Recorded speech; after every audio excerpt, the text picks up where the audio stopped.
Hey everyone, this is Mason Hutchison. Welcome back to Herb Rally and Happy New Year to you. Today's episode is another edition of the Herbalist Hour.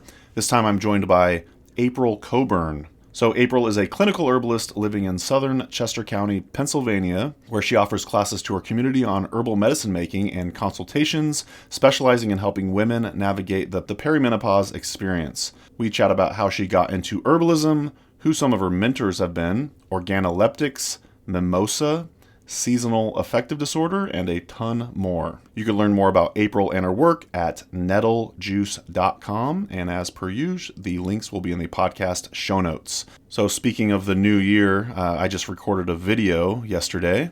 We're doing a hoodie giveaway, so I will leave a link to that video if you'd like to participate. It's really easy. All you have to do is ask an herbalist a question. And this time we're going to have Sam Kaufman on to answer a bunch of your questions. Probably can't answer them all, but he'll choose some of the questions to answer. And if you don't know Sam, he was on the Herbalist Hour a few episodes back. He wrote a book called The Herbal Medic.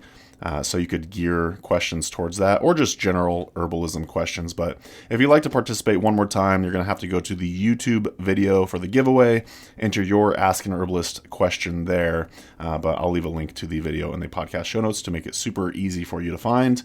Also, before we get into the show, huge shout out and thanks to our presenting sponsor, and that is, of course, Oshala Farm. If you're looking to purchase organic, U.S.-grown herbs, definitely check out Oshala Farm at oshalafarm.com. We really can't thank them enough for supporting Herb Rally in the show.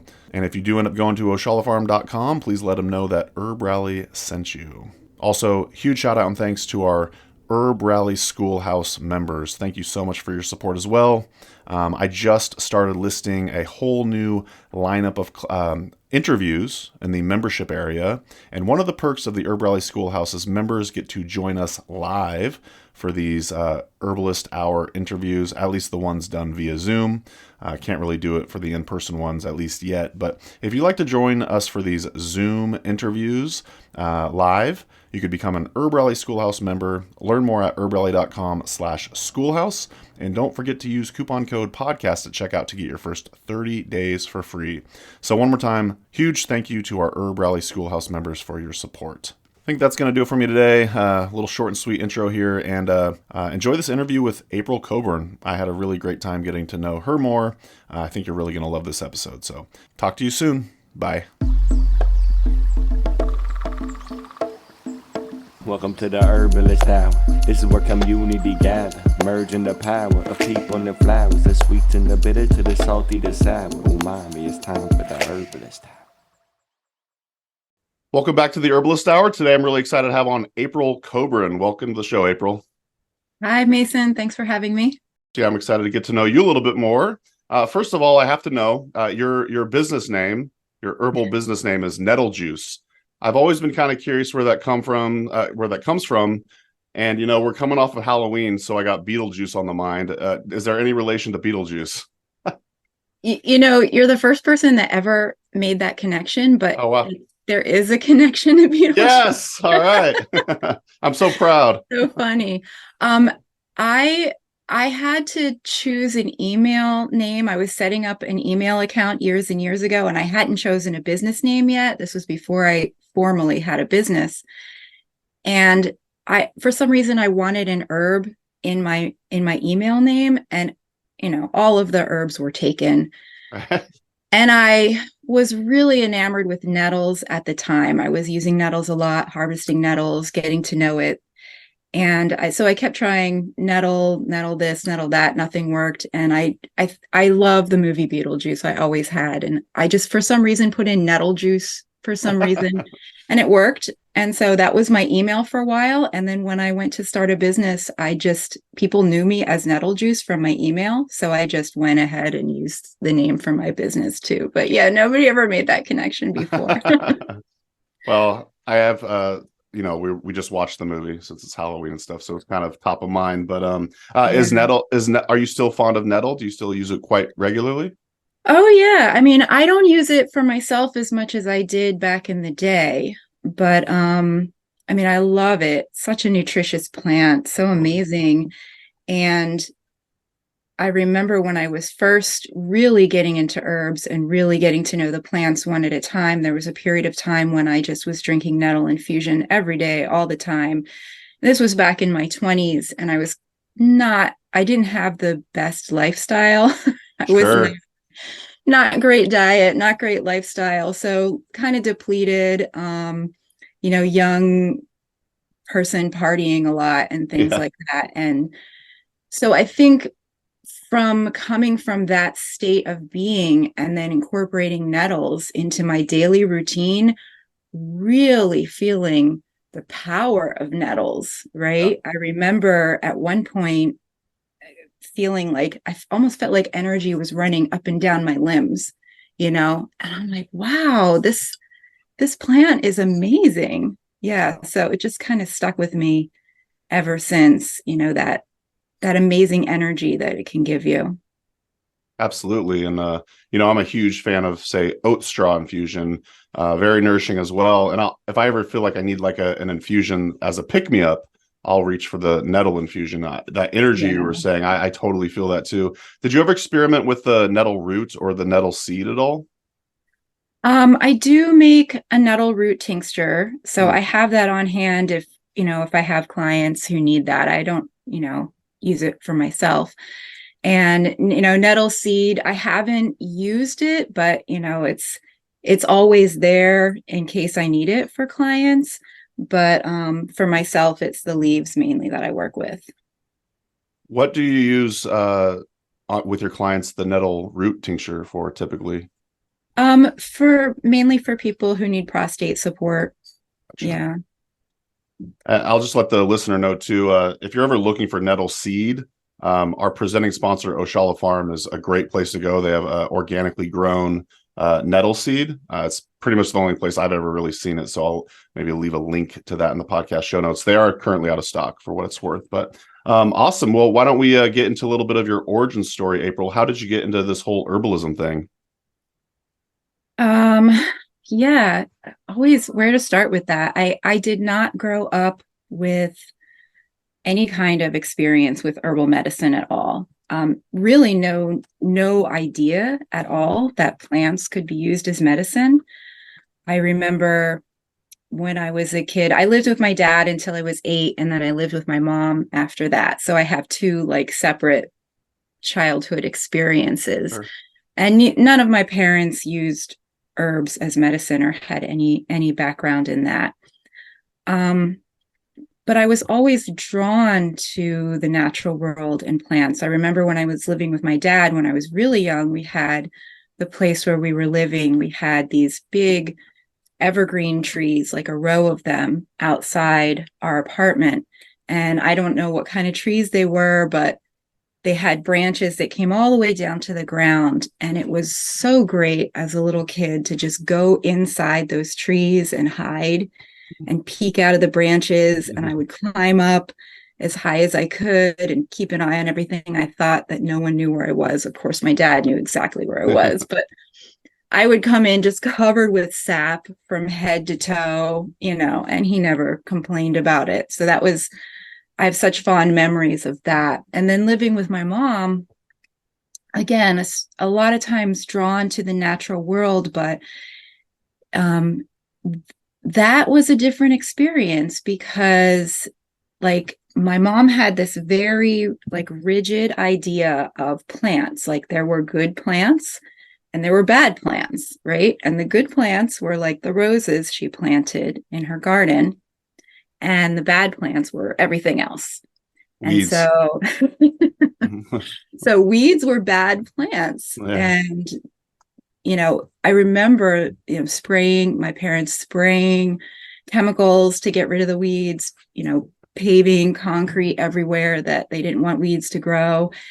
And so I had this dichotomy in my mind of plants, like there were good plants and bad plants. But yeah, I was still attracted to those plants. And one day coming home from school, I brought a bouquet of Queen Anne's lace home for my mom because I was like, oh wow, these flowers are so beautiful. I didn't know what they were. And my mom was just like, get those weeds out of my house. So That's it's like, hilarious. what? Anyway, fast forward Oh, to me being in my 20s and living on my own. And I was so excited to have a garden. I was growing my own food. So here I am, still attracted to plants and growing my own plants.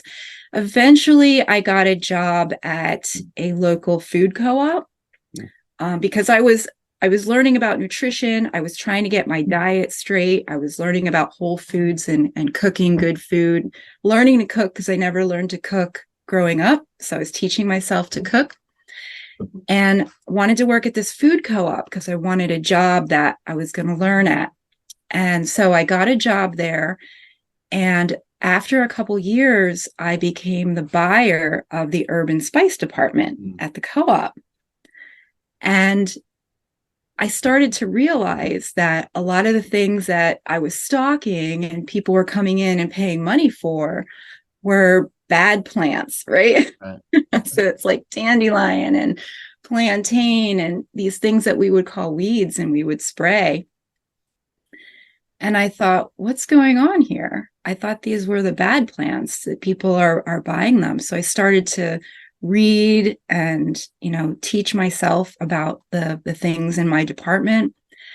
And I kind of had my mind blown. I mean, it sounds stupid now because a lot of people grew up with the plants, a lot of herbalists grew up with the plants and they have a grandmother or somebody that taught them. But it's like, I had no idea at all. And then just to start reading and realize that not only were these plants not bad, they were medicine. They could heal you. That just was like a huge epiphany for me. So that's where I took off. I had to learn as much as I could. I had to seek out teachers and read books and take courses and never really stopped from that point. Yeah. Oh, I'm in the same boat as you. I also did not really grow up with the, raised studying herbs or my parents using herbs or anything like that. So I could definitely relate. And nutrition was also, I'd say, like my gateway to herbalism in a lot of ways. Were there any, say, plants when you first started really getting into herbalism that stood out to you? Like, for instance, for me, I was really into the traditional Chinese medicine herbs like goji berries, romania, fo tea, etc. So I'm just kind of curious, were there any that really drew you in? Yeah.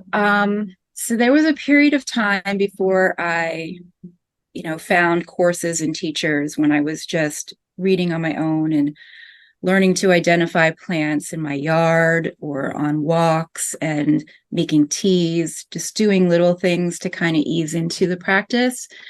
And it was all like fun stuff, like, oh, sage, isn't this a cool plant? And it tastes good. And I like the way the tea tastes. Let me drink some sage tea. But I feel like it's not really real until you turn to the herbs when you would have used something else. When you get to that point where you trust the herbs enough to turn to them in sort of a crisis situation. So for me, and that herb, that first herb that you sort of trust with your health that way, I feel like that's your first herbal ally. It's like your homie. And for me, that was yarrow. Yeah. So when I was, back then I had two kind of big lab dogs and we would go hiking. We had a park in Delaware where we lived at the time where we could let the dogs off the leash and let them run. So we would go hiking, let the dogs off the leash, let them run. And I was out hiking with two of my dogs by myself. And we were many miles out on the trail and the dogs are running ahead of me. And I start to see these drops of blood on the trail. It was fresh blood, right? And there's no one else around. So I knew it was one of my dogs. So I called them back and sure enough, one of them had a nice slice in his pad and was just bleeding. And at that point, I'm like, first I start to panic because I'm like, oh, this dog is like 90 pounds. I'm not going to be able to carry it back to the car. And then, in this moment, I thought of yarrow. And at that point, I was like, oh, looking for plants on the trails, learning to identify plants. And I said, oh, back in that clearing, I saw some yarrow and yarrow is supposed to stop bleeding. So called my dogs back. We went back, found the yarrow, made a spit poultice, kind of held it, against his pad. After a couple minutes, stopped bleeding. So gathered up some more yarrow. We started hiking back to the trail. We had to stop a couple times because it would open back up and have to pack it again. Wow. Got back to the car, did it again, drove home. At this point, it's like after hours. So, those after hour emergency vet bills are super high. And I'm thinking, do we need to go to the vet, or can we take care of this? I'm looking at his pad and I'm like, I think we can wrap it up for the night and see how it is in the morning. So did another poultice, wrapped it up in the morning, took it off. That flesh was coming back. It was already healing, no sign of infection. I was like, okay, I think we're all right, And that was such an amazing feeling, right? Because herbalism is so empowering that way, that these little things that you would normally run to get help with, you can take care of if you know how.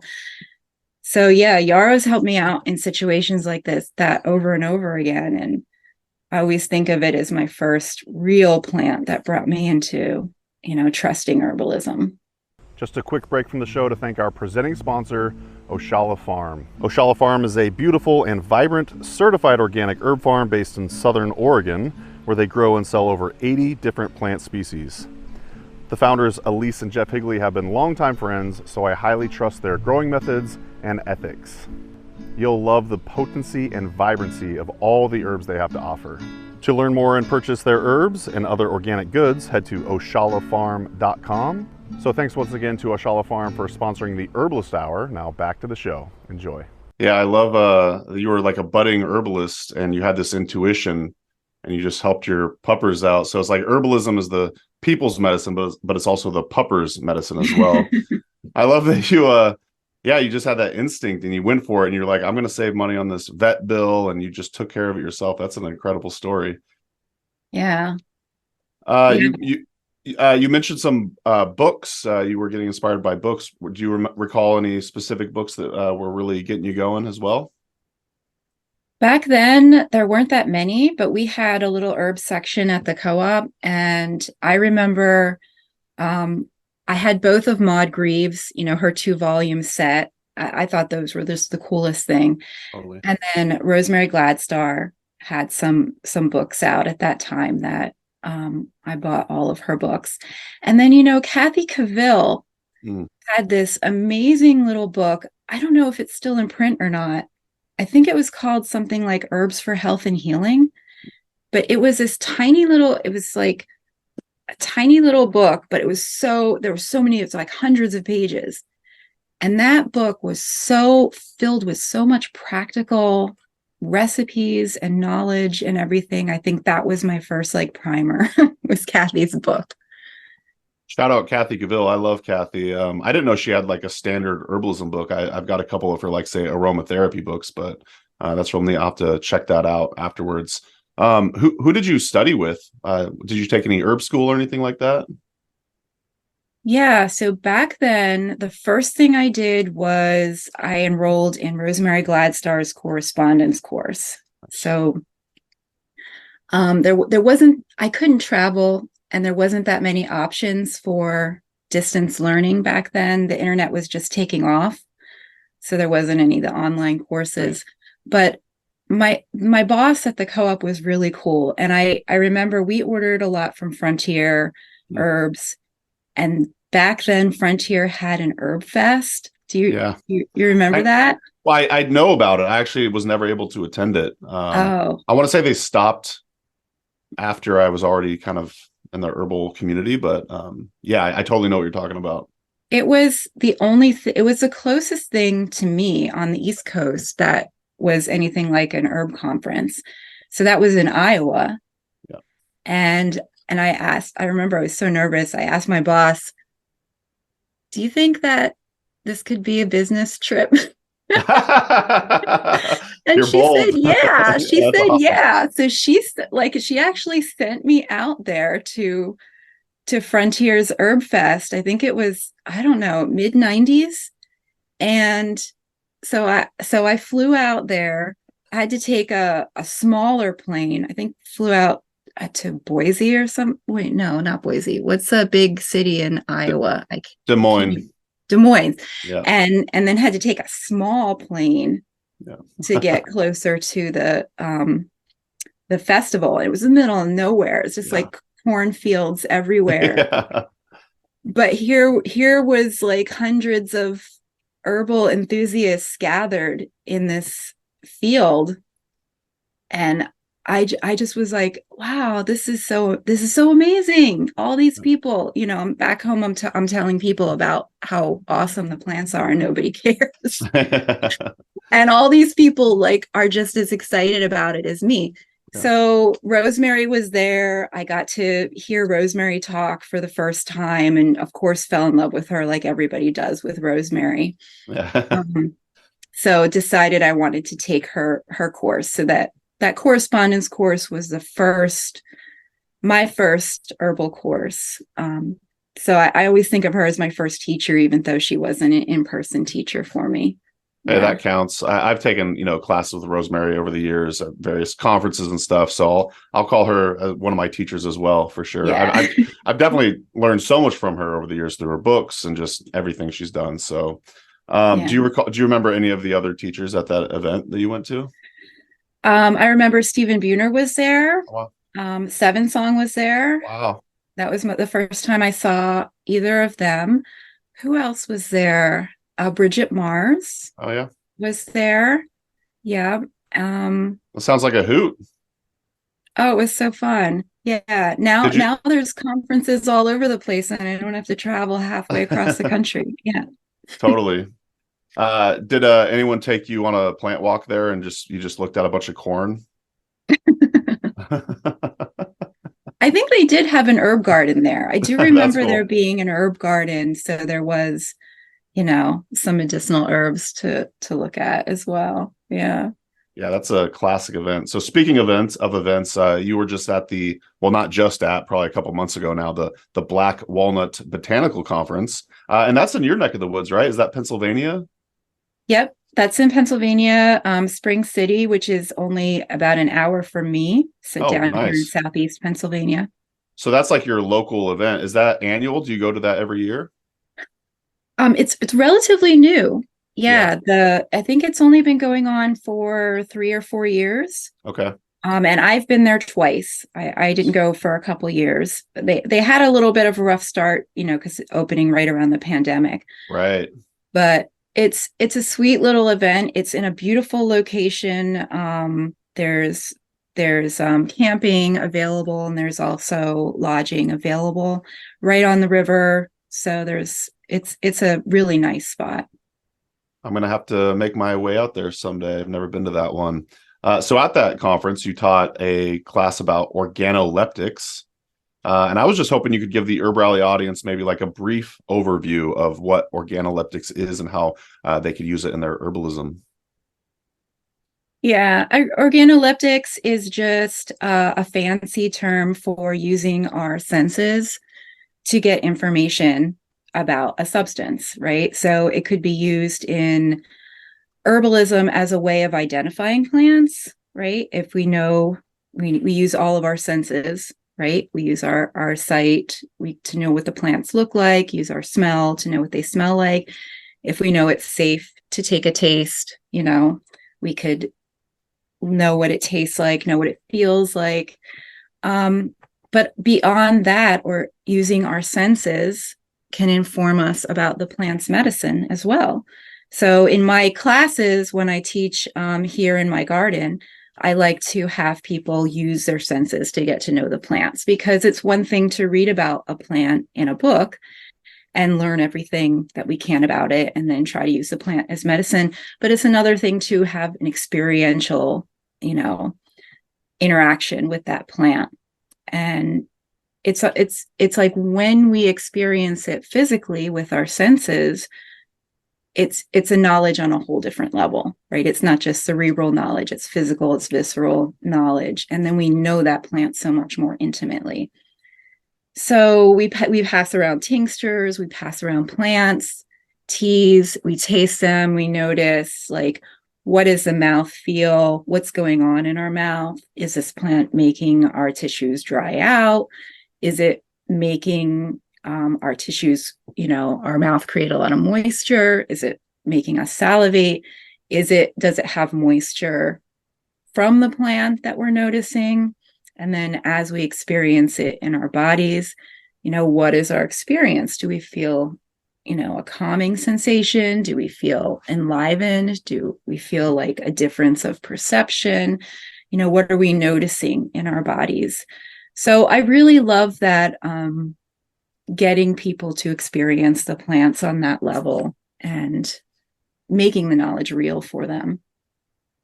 So I would imagine you're primarily using, say, taste, your eyeballs. Are there, say, other senses you're trying to tap into? Like, do you ever, say, if you're out in the field, try to use the sound of a plant or anything like that? I'm picturing like, like listening to the rattles of the seeds or something like that, when it's overly ripe or something like that. Or is it primarily just about, taste and smell and visual? Taste, smell, visual, and feel. How Feel, does a yeah. plant feel? Okay. Sometimes our visual experience of a plant can give us some information that might be misleading. For instance, mullein. Mullein looks like super soft plant, but if you rub it against your skin, it's irritating. Right. Not good for So toilet paper. yeah. Absolutely. Yeah. What made you choose to teach that class?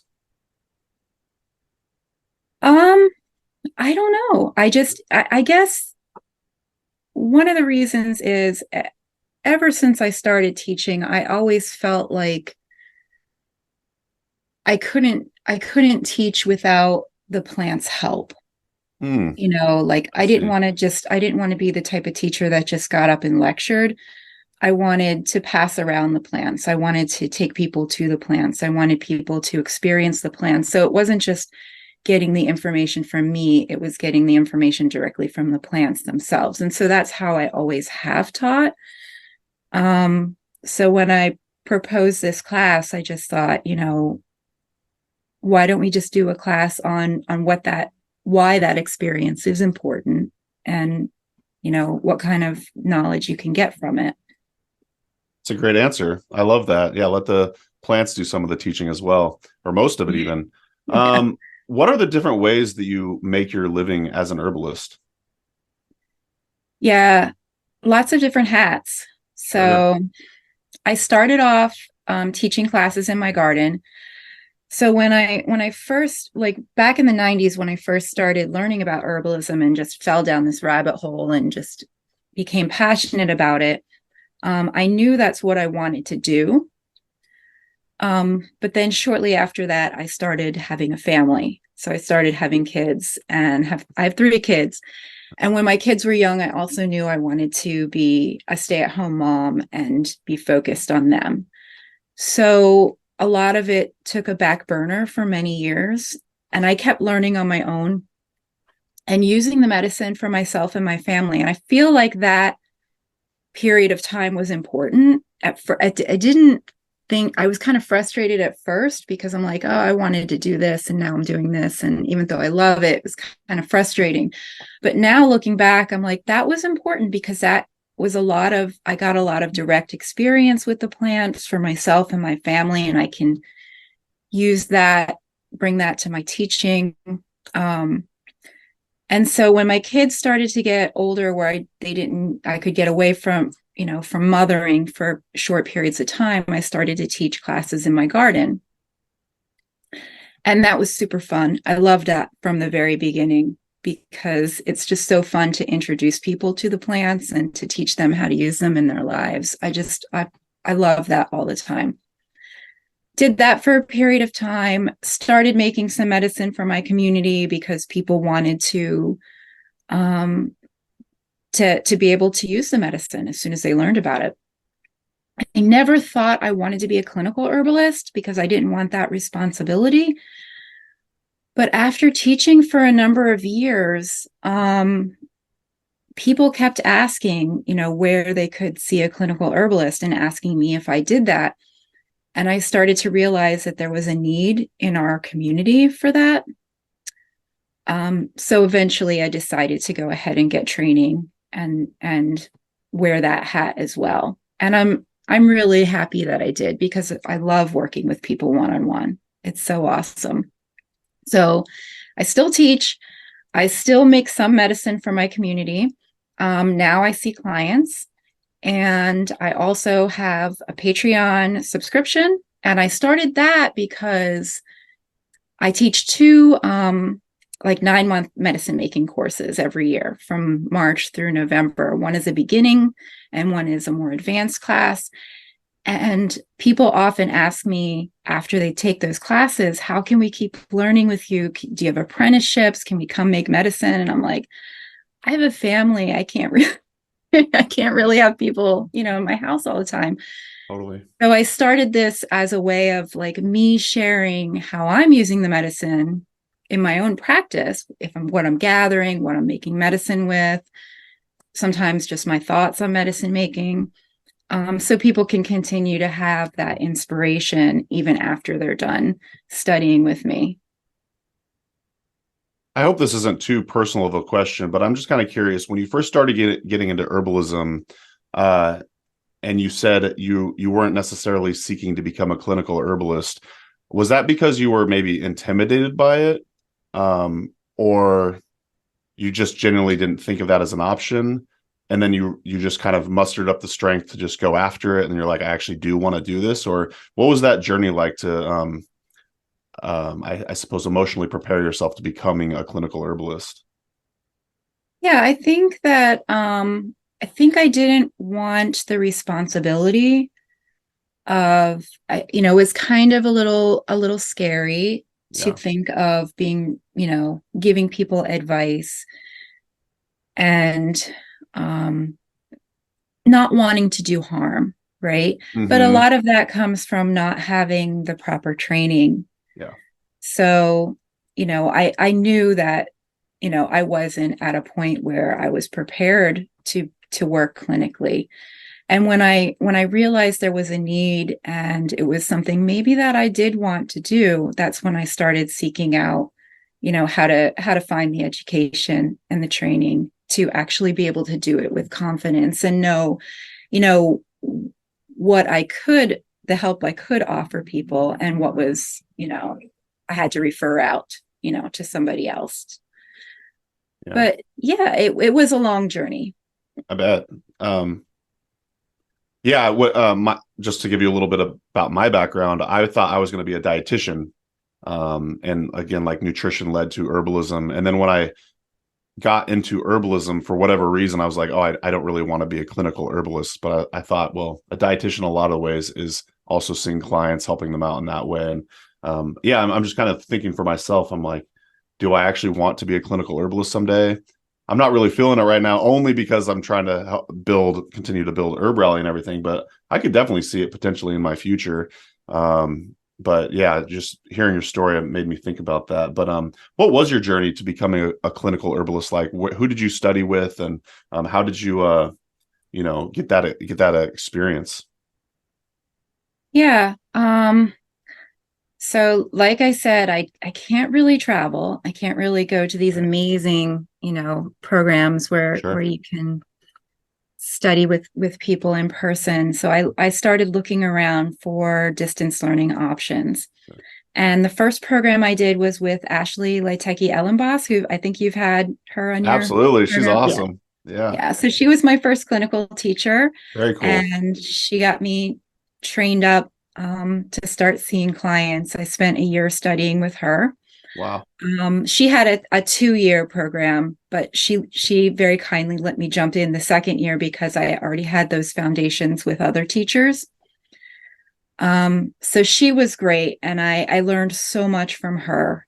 I started tentatively seeing clients after I graduated from her program, and then I felt like I wasn't quite ready. I felt like I needed to study a little bit more before I really jumped into a clinical practice. So that's when I signed up for Thomas Easley's Oh yeah.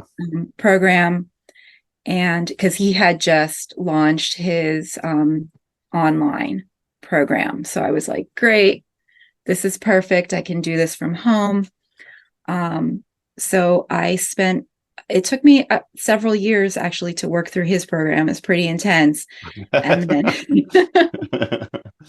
and then spending a year working, through his free clinic and doing case review with Thomas and the other students in the program was just such an amazing experience.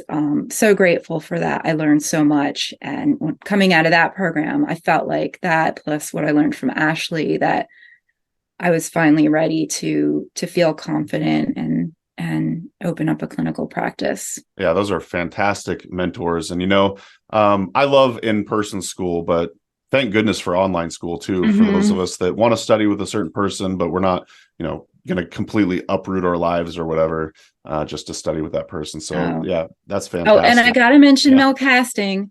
Oh yeah, Mel. Everybody talks about Thomas, but Mel's part of that team too. And she teaches about, working with clients and what's important, and learned so much from Mel too. Yeah.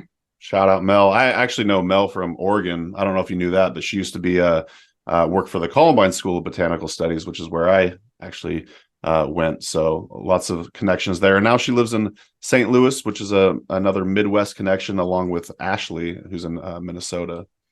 So lots of herbalists here in the Midwest. I'm loving it out here. So right on. Well, do you have any advice for someone who's thinking like, I want to become a clinical herbalist, but maybe are hesitating? Any advice for the budding or aspiring clinical herbalist? Well, yeah, if it's something that you really want to do, that you really feel drawn to, working with people one-on-one and helping them, I think it's an amazing service to provide. It's definitely needed in the community for sure. Yeah. I think that the advice that I have is just to find a teacher or a program that you feel drawn to and get the training, because any kind of hesitancy you have is probably due to the fact that you just need more training. Once you have that training and that experience, one thing I loved about Thomas's program is we had to see a lot of clients through the free clinic. So a lot of supervised clinical work. And, you're really nervous when you first start seeing people. I remember I was so nervous that first consultation, and so nervous to bring it to case review too, and have, experienced clinical herbalists look at, what I was doing and the plan I was putting together and everything. But the more clients you see and the more experience you get, the more at ease you are. And eventually it just starts to feel natural. So that training is probably the most important thing. It's a great answer. So I'm curious, when you're having these, when you're seeing clients, I suspect that's on Zoom, right? Yeah. So, and you're saying someone is monitoring you while you're doing it. Is one of your teachers on the call with you while you're seeing the client? Oh, okay. No. I was gonna say that'd make it a whole lot more intimidating. No, I don't know how they do it for in person, and I know that they have like they're doing a winter in person clinic intensive this year, which is probably going to be so awesome for people who go do that. So in person they might be right there with you, but for us, when I should say that even in the distance learning program, Thomas and Mel usually have people come for weekends. So in person, my group didn't do that because the pandemic hit the year that we were doing clinics. So everything was on Zoom that year. So my experience might be different than other people's experience, but what they had us do was we had to record our sessions with clients with their permission. Right. Because it was through the free clinic and it was part of our training. And then, they could review it that way. And also we had to bring our cases to case review as well. It's a neat setup. Awesome. Well, why don't we talk a little bit about some of the plants? I was perusing your Instagram account and I saw you make a mimosa elixir of some sort. And I'm just kind of curious, what is it that you love about mimosa? Or can you teach us a little bit about that plant? Yeah, mimosa is such a cool plant. I fell in love with mimosa back when I guess it was several years ago now, when I was taking a year of study with Susan Hess. She's in New Jersey now, but she used to be here in Pennsylvania. So I spent a year studying with her, and she was the one that introduced me to mimosa and its medicine. So I really fell in love with that ever since. So it's known as the tree of collective happiness, really uplifting the spirits, unnerving that is grounding, depending on what part of the plant you use, right? Because the inner bark can be used and the flowers can be used, and the bark, I think, is more grounding.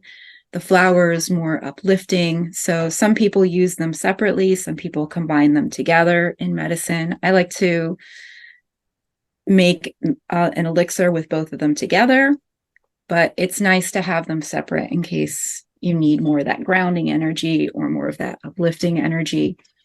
Yeah, mimosa is kind of a special tree to me because when my dad passed away about 10 years ago, we brought his ashes back here to the garden and planted them in the garden. And I planted a mimosa tree over his ashes. My dad had a lot of difficulty with depression over his life. And so I just thought that was a really meaningful thing to plant the tree of happiness over That's his really sweet. ashes. So that's where the mimosa grows in my garden. And it's really tall and kind of vying for the sunlight amongst all these other beings in the garden. So the flowers are way too high for me to harvest. Right. So I was lamenting that this year, that it was flowering and I couldn't reach the flowers. And then a storm came by and knocked a bunch of branches down. So I went out and harvested flowers. That's probably the post you saw. Yeah. That's very sweet. I love that. Yeah, it's in the pea family, the Fabaceae, if I recall correctly. Yeah. I can't really tell from the flowers, but the fruits you sure can. And yeah, Yeah. those are pretty quick growing trees too, aren't they? You're saying it's already towering over your yard. Yeah. They're considered weed trees, right? Yeah, People don't like them because they're messy and they grow really fast. And probably fix the nitrogen in the soil. Yeah, I didn't know that you could use the inner bark. That's really neat to hear about that. When you're making the elixirs, are you combining the two together? I like to combine them together. I know that Thomas teaches sometimes it's best to use the bark if somebody needs more grounding, and that they don't need that uplifting energy so much. I know you also have to be careful with mimosa for people who have bipolar Oh, disorder.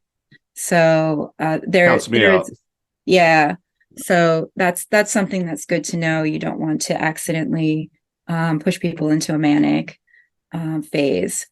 There's but other than that, it's a really, really safe plant, really gentle and just beautiful medicine. I'll notice when I take, like, say, a couple drops of blue vervain, I notice the effects. And I know everyone's constitution is different. Is mimosa one of those herbs that when you take, you actually feel the like the uplifting nature of it, or are you just kind of presuming it's working on you? If that makes I can sense. feel it. Yeah, I can feel it. I mean, I think with everybody, there's some plants that we feel the effects of more than others. Yeah, Um, I don't feel mimosa like in the moment as much as some other nervine plants. totally. Um, and I know with blue vervain, there's blue vervain people that feel the effects of blue vervain, and there's some people that are like, it's not Yeah, doing anything for me. Yeah, yeah. so I do feel it with mimosa, but not so much as like with lemon balm for me. Lemon balm is like That's something I feel. Yeah. See, I totally do feel lemon balm, and I feel linden too quite a bit. Mm. Oh man, when I have a linden infusion, that just instantly makes me feel so Oh, uplifted. I yay. love it. Yeah. Why don't we talk about Solomon seal? I want to say you harvested that somewhere down on your Instagram feed. I don't know how recently that was. Was that a recent harvest or? Yeah, I had to harvest it recently Yeah. for some medicine because I ran out of infused oil. So What I do you went. use that for? I use it for the infused oil I make a salve with that I call it joints and sinews salve. It's just a salve I've been making for a few years now. That's Solomon seal, St. John's wort, and ginger. Oh, It used to have turmeric in there too, but people complained that it stained their socks and bed sheets and stuff, so I took right. it out. So you replace the ginger with the turmeric or a turmeric I think I in had addition I to had it? the ginger in there too. Yeah, Gotcha. yeah. Okay. So, Uh, but I I've seen people combine it with comfrey root too. Is do you do that or? I haven't done that, but I Yeah. think that would be a nice combination for a salve. Yeah. Yeah, I'm nursing a meniscus tear, and I don't know if that's too much to handle for like say a comfrey or Solomon seal infused oil or anything like that. But Mm, in the meantime, I'm just doing lots of different exercises to strengthen the knee. But I'm just looking for maybe a Hail Mary. Can Solomon seal help me at all? I don't have any direct experience using Yeah, Solomon seal for a meniscus tear, yeah. but I've seen it do amazing things with joints and connective tissue. Wow. Yeah. So, like when I first started learning about Solomon seal, it was through the writings of people like Matthew Wood and Jim McDonald. I think we all learned about Solomon seal from them. And I started working with it. I had Solomon seal growing in my garden and I for years and didn't know it was medicinal. Uh-huh. It was one of those plants that was like, hey, I've been here all the time, right under your nose. So I could start working with it right away as Yeah. soon as I was learning about it. And I remember back then, my husband did something to his wrist. He didn't remember injuring his wrist, but it just swelled up for some reason and it hurt. Yeah. We didn't know what was wrong with it. He went and got x-rays and all kinds of tests. They couldn't find anything wrong with it. There was no like fracture. There was nothing, structurally. Didn't know what was wrong with it. My go-to at that point was St. John's wort. So I was putting St. John's wort oil on it, wasn't really doing anything. Remembered the Solomon seal. I went and harvested some fresh Solomon seal rhizomes, mashed them up, and did a poultice on his wrist. Wow.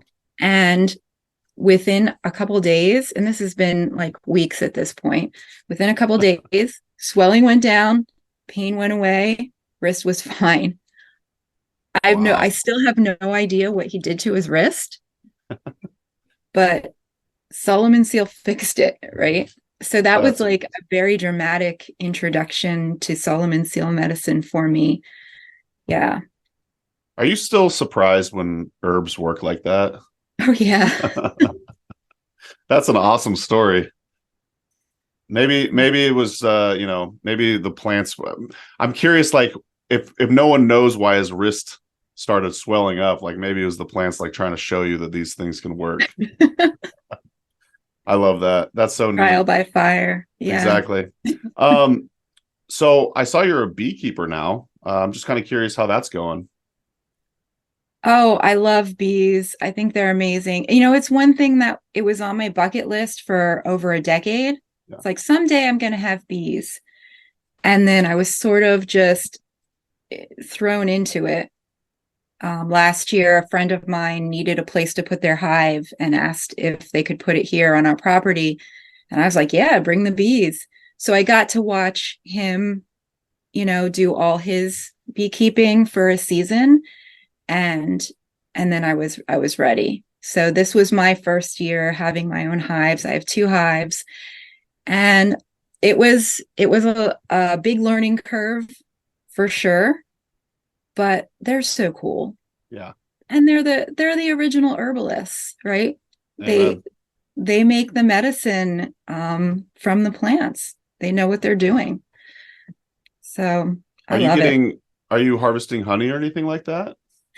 I harvested a little bit of honey this year, but not much at all. The first year, it's pretty rare to be able to harvest honey because the bees have to build their comb. And building that wax comb takes so much more resources and energy than actually making and storing honey. So hopefully now that they have their comb built, if I can get them through the winter, and they start off next season with full comb, hopefully, next spring I'll have a good honey harvest. Awesome. Yeah. But I So did harvest propolis. I no did. way. Oh, Yeah. wow. So you could get that earlier on then. Yeah. So I have one That's neat. hive that they're super propolizers. They just anywhere two boxes come together, they have to glue them shut. Okay. So I put on they actually make a propolis trap. It's a flat thing that goes over the frames with all these holes in it, and the bees like instinctually want to plug those holes. So they fill it with propolis, and then we can just take it off and collect it. Wow. So I have a propolis tincture macerating right now that I'm Is very that excited about. is that Yeah. your first one? Your Hmm. first, okay. Are you offering that through, say, nettlejuice.com? Can folks purchase that from you? Yeah, when I finish up this tincture, I'll probably have a few bottles in my shop to Nice. sell. Yeah. Yeah, I used to take that on occasion because we'd sell that when I worked at Mountain Rose Herbs, and I could just picture that flavor. It's so strong in my mouth. Yeah. How would you use propolis tincture? So mainly the way I use it is in formulas for either immune formulas or formulas for people to take when they're for acute things like colds, flus, things like that.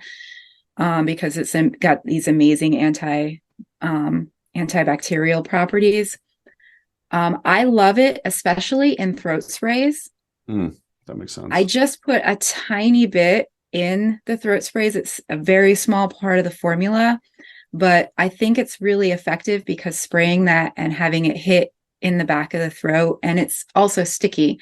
So Yeah, it helps the medicine stick to the mucous membranes and stay there for a little bit before it drips down. I think it's really effective it's a in a great throat idea. spray. But it's so strong. It tastes so strong. It's So hard strong. for people to handle too much of Right. it. Totally. Yeah, I would take like full droppers full in my Oh mouth. Yeah, boy. that's intense.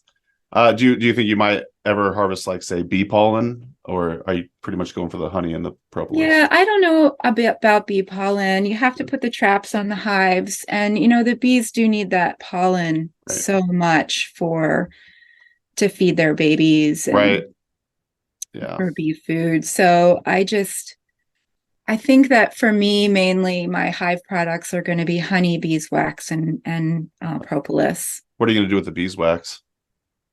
Make salves. Salves, yep, Yeah. totally. What about like candles? Do you think you might do that? It depends on how much extra I have. Yeah, for sure. Yeah.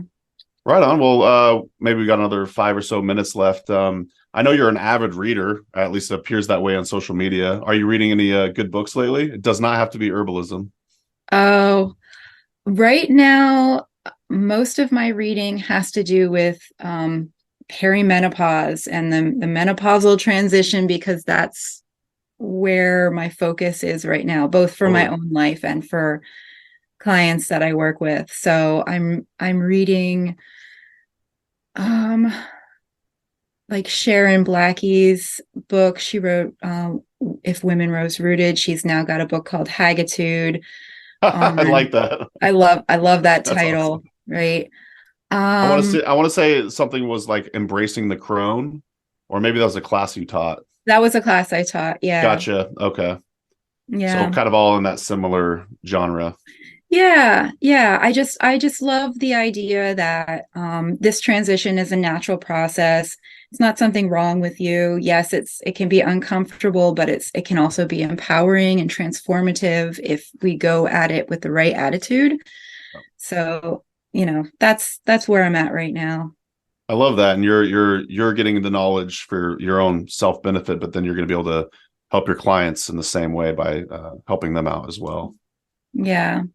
So it's winter time when folks are listening to this. I'm just kind of curious if you have any protocols or advice for seasonal affective disorder. Yeah. I think that similar to perimenopause, Yeah. we can have a different attitude about seasonal affective disorder as well, right? Because, and this is not to say that some people don't get seriously depressed and need help with that, but I think for a lot of us who have just mild cases where we get like the winter blues, that kind of thing.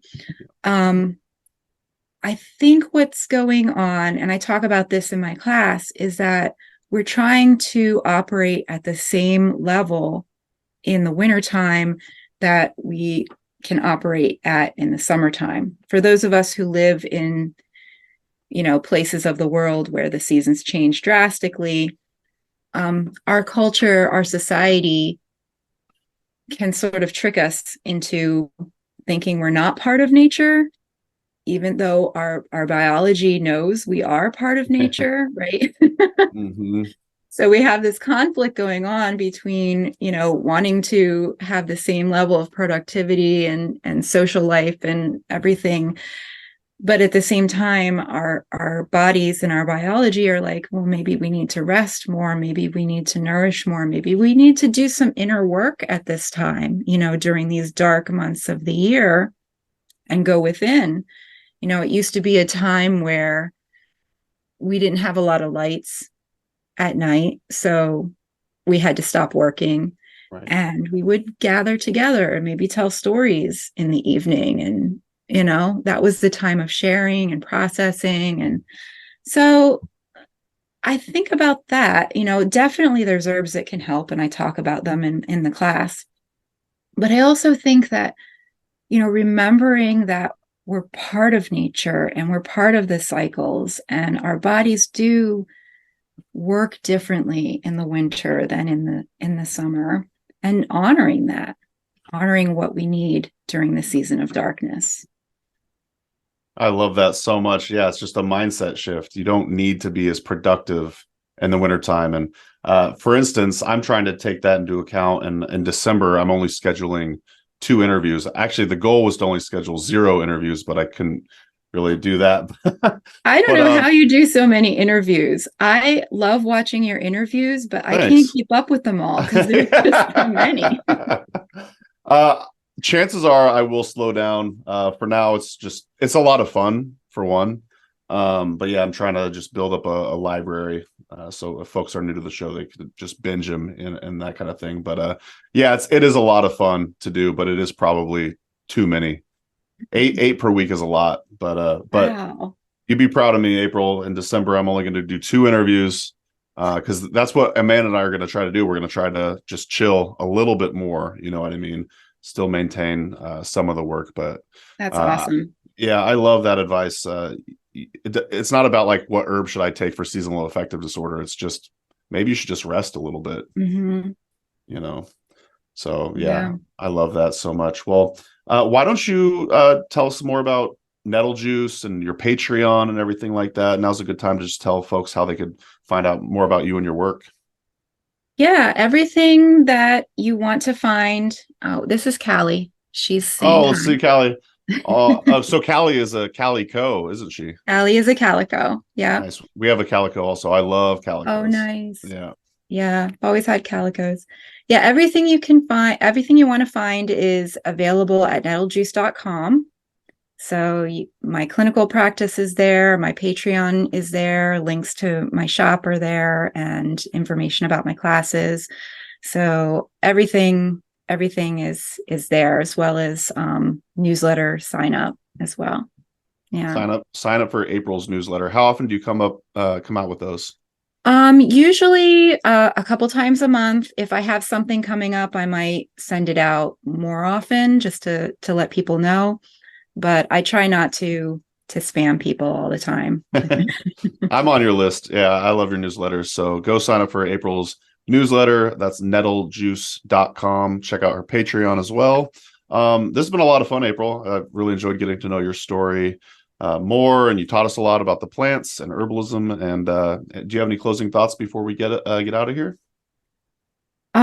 Closing thoughts. Oh my goodness. I feel grateful for this path. I feel grateful for the plants in my life every day. I honestly don't know how I existed without herbal medicine in my life for my first 20 some years. Seriously. I'm grateful for having a source of income. I think of right livelihood, right? That is in alignment with my values and can help people. So, I think that having a passionate job, a job that you're passionate about and that sustains you is such a blessing. And every day I'm grateful for it. So, yeah. Love it. Thanks, April. Thanks for having me, Mason. Absolutely. And thanks, y'all, for listening. And we'll see you in the next episode of the Herbalist Hour. Bye-bye. And that's going to do it for today's episode. Thanks so much for listening to the Herb Rally podcast. If you'd like to hear more from us here at Herb Rally, we now have a text message community, believe it or not. Basically, it's just updates from us. We send about 1 to 7 texts per week, notifying you about new events, videos, courses, podcasts. You get the idea. It's pretty much like our email newsletter, just in text form. So if you'd like to receive text messages from Herb Rally, just text JOIN, that's JOIN, to the number 541-256-2895. Again, that's JOIN to number 541-256-2895. And to stop receiving texts, that's easy too. Just text STOP to the same number. It'll opt you out immediately. Okay, thanks again for listening. Have a great rest of your day.